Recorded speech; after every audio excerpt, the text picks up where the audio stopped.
Bismillahirrahmanirrahim. Assalamualaikum warahmatullahi wabarakatuh. Apa khabar semua? InsyaAllah hari ini kita akan sambung lagi pelajaran kita daripada pelajaran 11 prinsip pergaulan menurut Islam. Tajuk kita pada hari ini adalah adab pergaulan dalam Islam.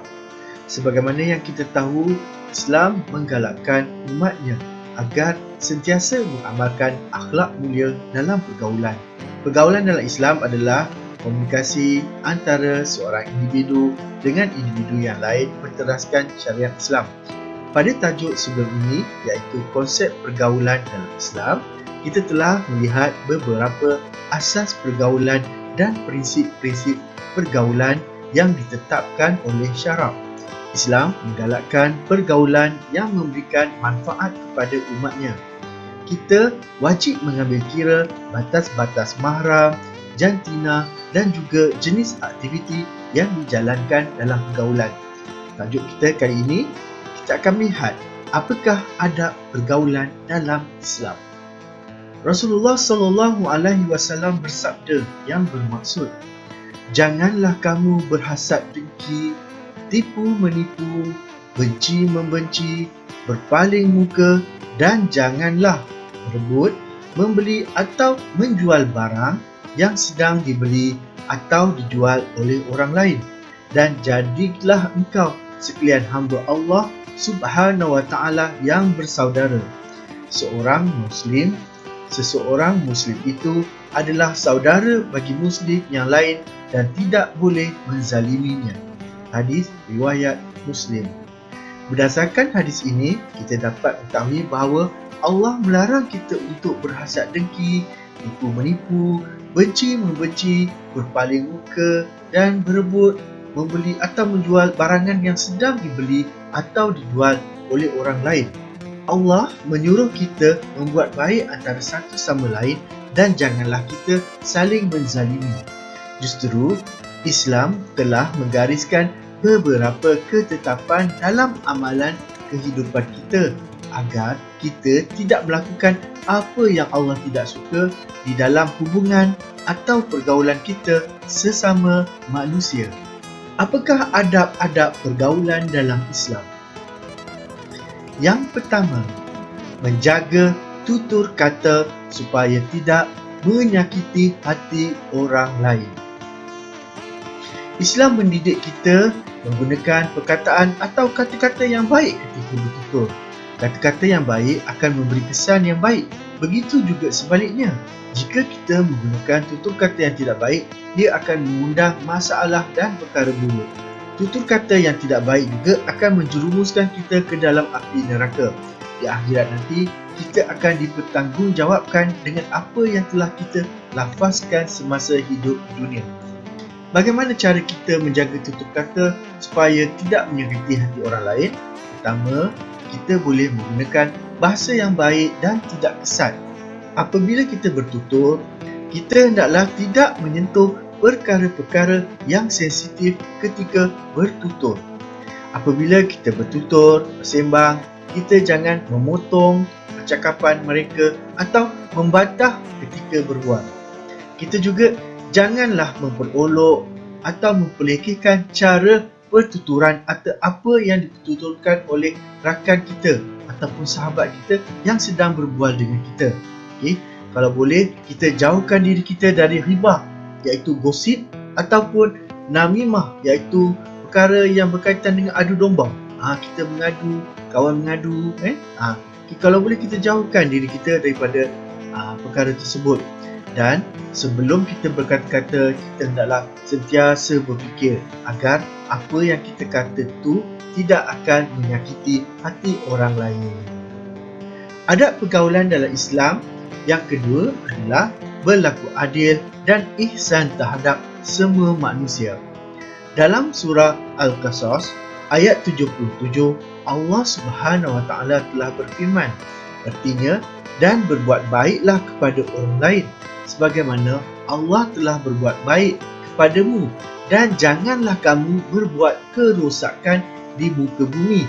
Sesungguhnya Allah tidak menyukai orang-orang yang membuat kerosakan.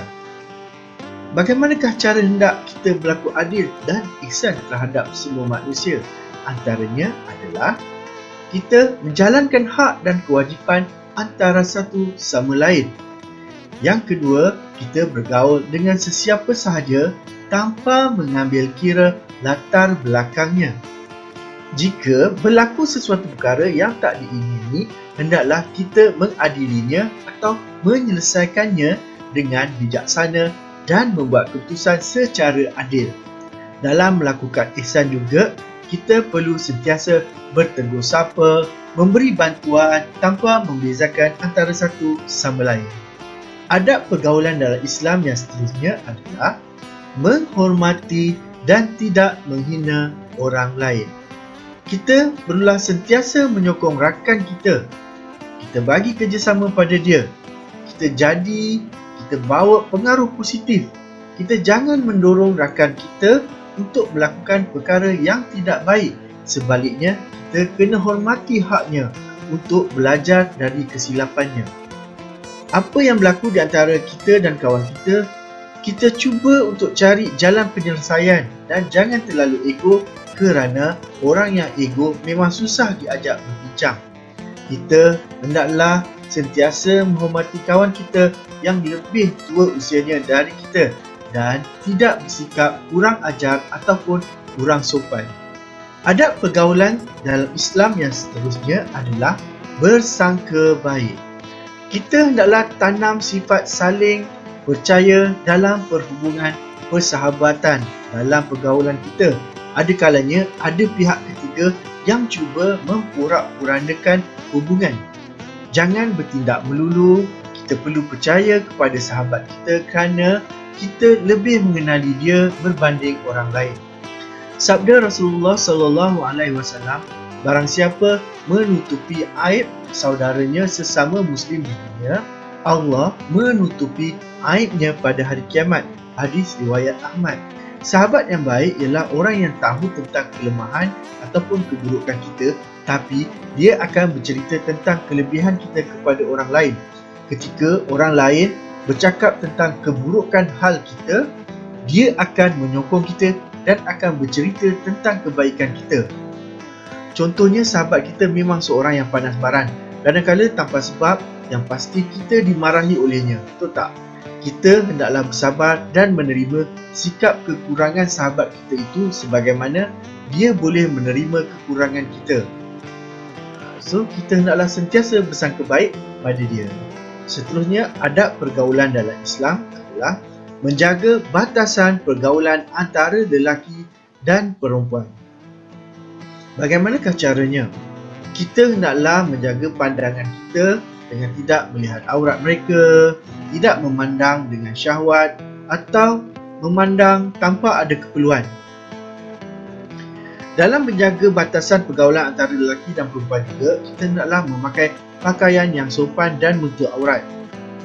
Kita hendaklah memelihara kehormatan diri kita. Bagi wanita, sentiasa mematuhi adab-adab muslimah dalam pertuturan, menghindari perkataan yang merayu dan membangkitkan rangsangan. Ketika berjalan atau bergerak, tidak boleh memancing pandangan, iaitu menggoda dengan lenggang-lenggok. Jangan sampai bertabarruj yang berlebihan, iaitu kita make up dengan yang berlebih-lebih. Menjauhi diri daripada bauan-bauan yang harum yang boleh menggoda. Bukan tak boleh pakai wangi-wangi, boleh. Allah suka benda yang wangi, tapi wangi kita tu ada had dia. Jangan sampai terlampau yang boleh menggoda orang lain, yang boleh menimbulkan perasaan yang tidak baik. Warna-warna perhiasan yang seharusnya dipakai di rumah, yang boleh menarik perhatian, sepatutnya dipakai di rumah, untuk menarik perhatian siapa? Suami, bukan di jalan dan semasa pertemuan dengan kaum lelaki. Seterusnya, cara kita menjaga batasan pergaulan antara lelaki dan perempuan ialah jangan duduk berdua-duaan tanpa disertai oleh mahram. Jika kita perlu pertolongan atau ingin mengadu sesuatu perkara, sebaik-baiknya kita cari yang sama jantina dengan kita. Kalau lelaki nak mengadu, cari kawan lelaki. Kalau perempuan, cari kawan perempuan. Cari kawan-kawan yang boleh dipercayai agar mereka boleh menjaga rahsia kita. Adab pergaulan Islam yang seterusnya adalah menjaga batasan aurat.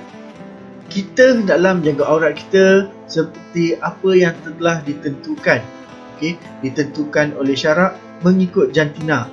Seperti yang kita tahu, batasan aurat lelaki adalah dari pusat hingga ke lutut. Wajib ditutup dalam semua keadaan kecuali ketika bersama isteri. Batasan aurat perempuan sesama wanita bukan Islam, lelaki ajnabi dan ketika solat adalah seluruh tubuh kecuali muka dan dua tapak tangan.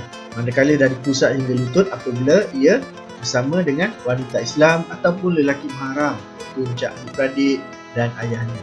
Di sini kita dapat fahami bahawa wanita perlu menjaga pandangan terhadap lelaki, apatah lagi terhadap anggota aurat yang terdedah akibat dari pemakaian yang ketat dan nipis yang diharamkan untuk dilihat.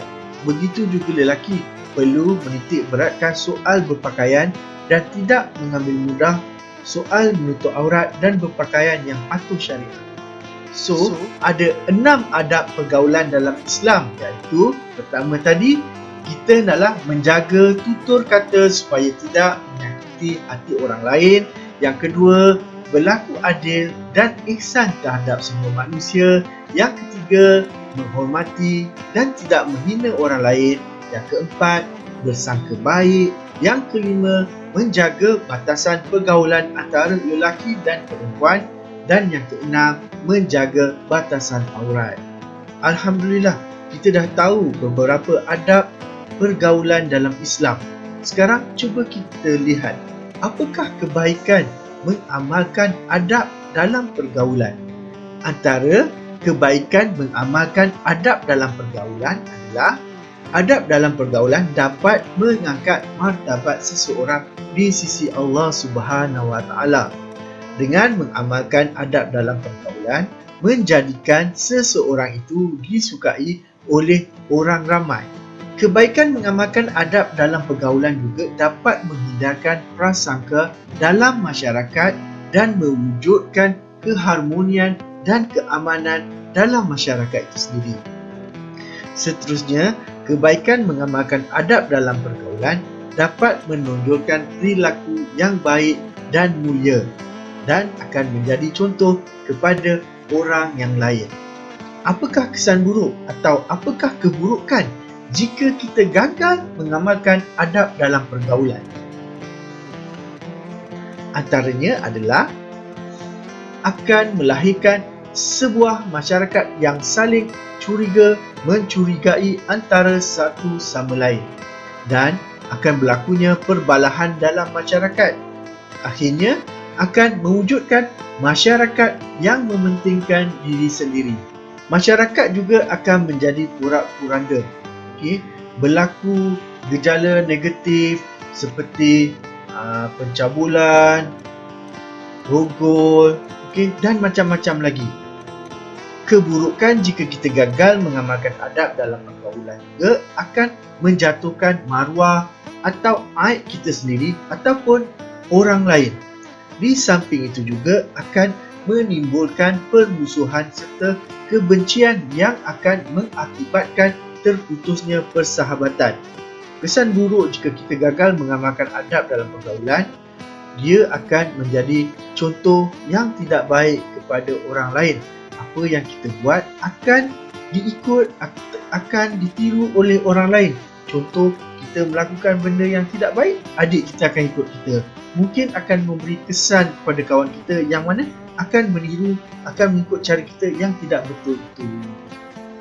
Alhamdulillah, kita telah dapat mengetahui tentang beberapa adab pergaulan dalam Islam pada tajuk kali ini.